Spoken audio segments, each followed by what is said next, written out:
Welcome সবাইকে। আজকে আমরা সিম্পলিফাইড ওয়েতে anatomy of the hepatobiliary system সম্বন্ধে জানার চেষ্টা করব। এটা আমাদের অবস্ট্রাকটিভ জন্ডিস লং কেস প্রেজেন্টেশনের সময় কিন্তু লাগতে পারে। So what is liver? It is the largest gland of the body. কেন লার্জেস্ট?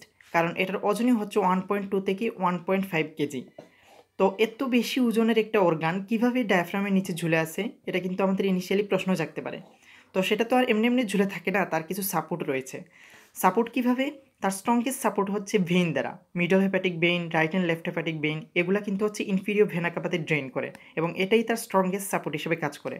অন্যান্য সাপোর্টগুলোর মধ্যে রয়েছে intraabdominal pressure, surrounding viscera, ligaments, এগুলা। তো এত বড় অর্গান আমাদের অ্যাবডোমেনের কোন কোন রিজনকে অকুপাই করে? Whole of the right hypochondriac region, upper part of the epigastrium এবং লেফট হাইপোকন্ড্রিয়াক রিজনের কিছু পোর্শনটা কিন্তু সেটা অকুপাই করে রাখে। তো এটুকু হচ্ছে সাপোর্ট এবং রিজন সম্বন্ধে। তো লুপস অফ দ্য লিভার, এটাকে আমরা দুইটা ভাগে ভাগ করে বলতে পারি। একটা হচ্ছে অ্যানাটমিক্যাল লুপ আর একটা হচ্ছে ফিজিওলজিক্যাল লুপ।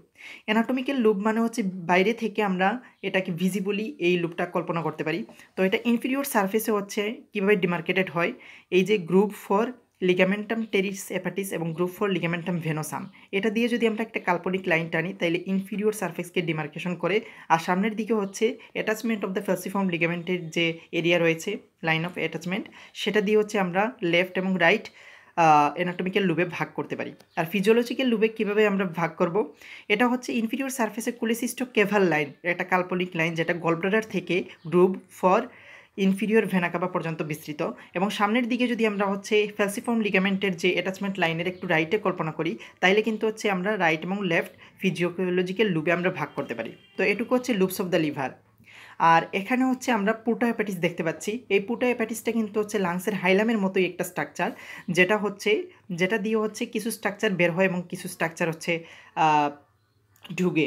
তো এটাকে আমরা বলতে পারি it is a transverse fissure located in the inferior surface of the liver where some structure emerges and some structure enters. তো কি স্ট্রাকচার এন্টার করে? তিনটা স্ট্রাকচার এন্টার করে, সেটা হেপাটিক আর্টারি, পোর্টাল ভেইন আর হেপাটিক প্লেক্সাস অফ নার্ভস। আর কি structure emerge করে? Right and left hepatic duct এবং লিম্ফেটিক্স অফ দ্য লিভার। তো এটুকুই ছিল পোর্টো হেপাটিস সম্বন্ধে।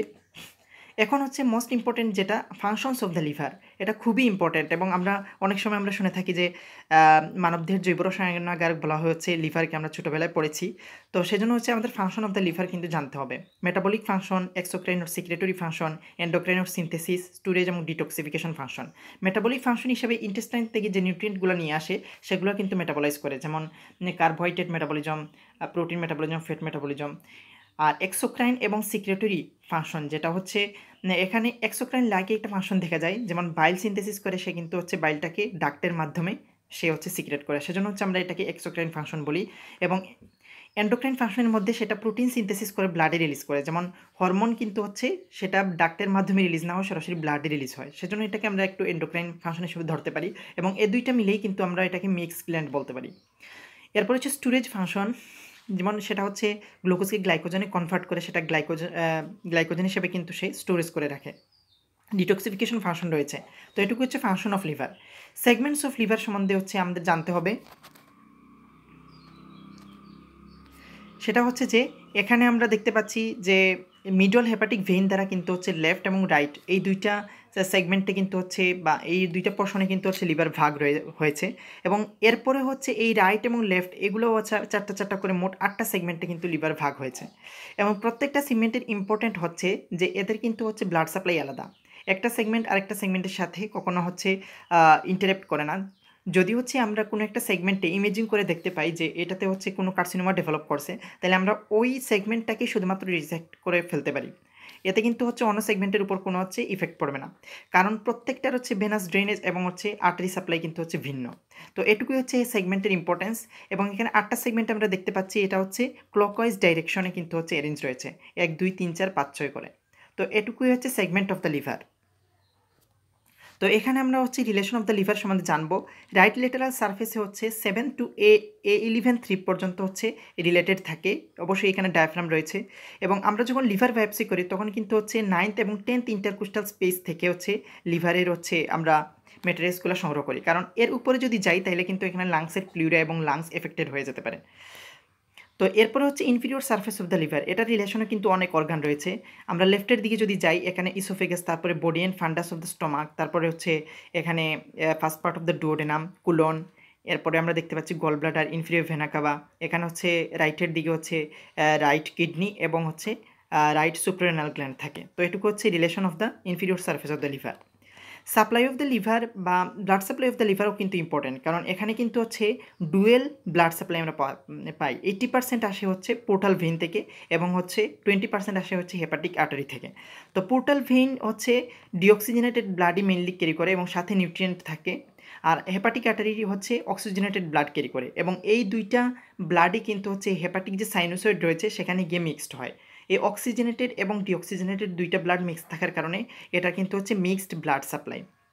পোর্টাল ভেইনের কিছু এটিপিক্যাল ক্যারেক্টারিস্টিক রয়েছে, সেটা হচ্ছে সব ভেইন কিন্তু হচ্ছে ভাল্ব থাকে, কিন্তু পোর্টাল ভেইনে কিন্তু ভাল্ব থাকে না, ঠিক আছে। এবং এই ভেইনটা দুইটা ক্যাপিলারি, এই যে পোর্টাল ভেইনটা হচ্ছে দুইটা ক্যাপিলারি সিস্টেমে ভাগ হয়ে থাকে, একটা হচ্ছে ইন্টেস্টাইনে আর আরেকটা হচ্ছে লিভারে। তো এটুকুই হচ্ছে blood supply of the liver. এখন আমরা দেখবো হচ্ছে histological structure of the liver. তো এখানে হিস্টোলজিক্যাল স্ট্রাকচার আমরা ব্যাখ্যা করার আগে হচ্ছে আমাদের জানতে হবে যে লিভারটা কিন্তু দুইটা পোর্শনে আমরা ভাগ করতে পারি, একটা হচ্ছে প্যারেনকাইমাল পোর্শন আর একটা হচ্ছে স্টোমাল পোর্শন। এই প্যারেনকাইমাল পোর্শনটা হচ্ছে এন্ডোডার্ম অফ দ্য ফরগার্ড থেকে আসে, এবং এই যে ডেভেলপমেন্টালি যদি আমরা বলতে চাই তাহলে ওই যে স্টোমাল পোর্শনটা হয়েছে সেপ্টাম ট্রান্সভার্সাম থেকে আসে, যেটা হচ্ছে মেসোডার্মাল বার্ড অফ টিস্যু। এবং এই যে প্যারেনকাইমা পোর্শন এর হচ্ছে 80%ই হচ্ছে হেপাটোসাইট দ্বারা গঠিত, এবং হচ্ছে 20% হচ্ছে অন্যান্য সেল যেমন আইটোসেল, কাফার সেল এগুলো দ্বারা গঠিত।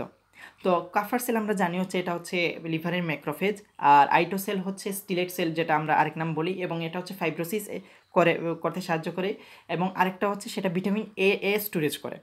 তো এটুকু হচ্ছে লিভারের মেইনলি হচ্ছে স্ট্রাকচারটা। লিভারে কিন্তু আমরা বলছি একটা স্টোমাল পোর্শন রয়েছে, এবং এই স্টোমাল পোর্শনটার মধ্যে কিন্তু রয়েছে হচ্ছে লিভারের একটা আবরণ যেটা হচ্ছে গ্লিসন ক্যাপসুল।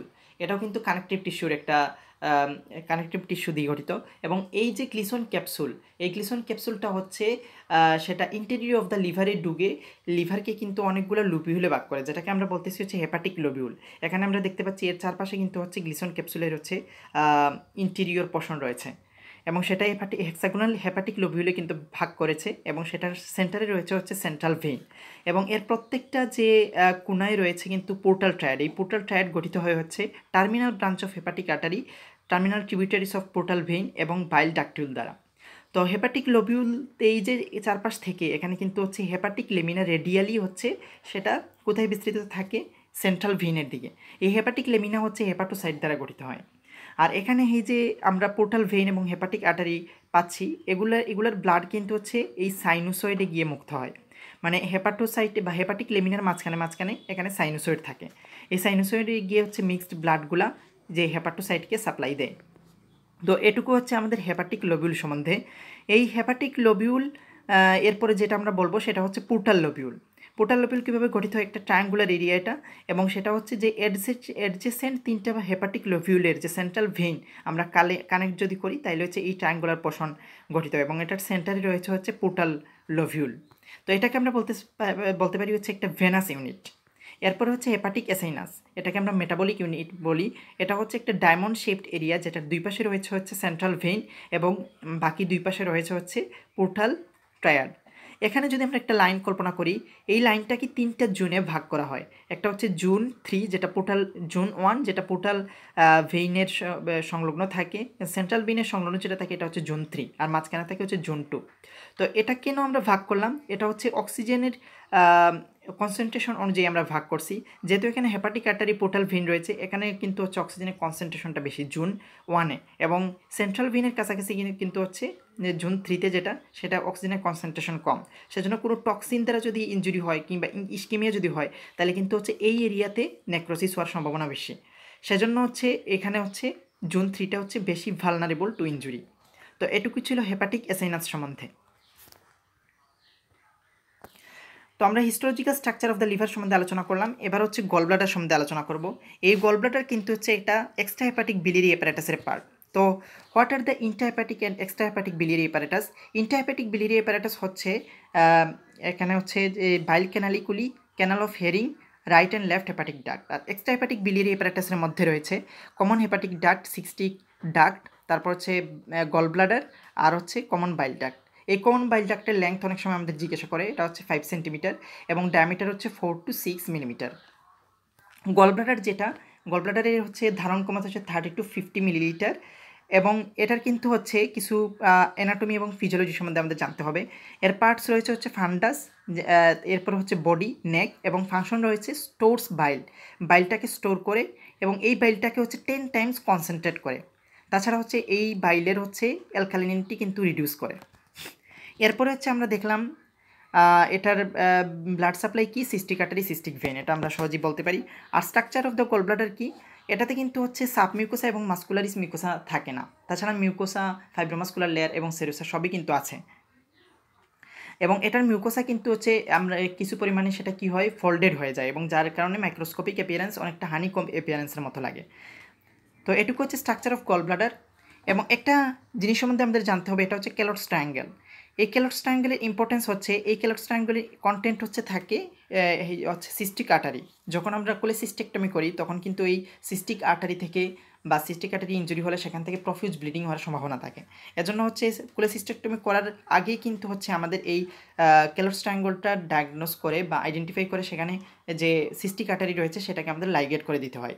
তো ক্যালটস ট্রায়াঙ্গেল আমরা কীভাবে চিনব, এখানে আমরা নিচের ছবিটাতে দেখতে পাচ্ছি, সেটার উপরে কিন্তু থাকে হচ্ছে under surface of the liver এবং লেফট সাইডে হচ্ছে থাকে কমন হেপাটিক ডাক্ট, আর রাইট এবং ল্যাটারালি থাকে হচ্ছে সিস্টিক সিস্টিক যে হচ্ছে ডাক্ট সেটা।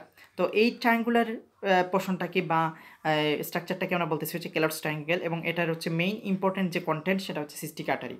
তো সার্জারির সময় এইটাকে লাইগেট করে দিতে পারলে কিন্তু আমাদের হচ্ছে অনেক ঝুঁকি এড়ানো সম্ভব। তো এটুকু ছিল হচ্ছে anatomy of the hepatobiliary system সম্বন্ধে। ধন্যবাদ সবাইকে।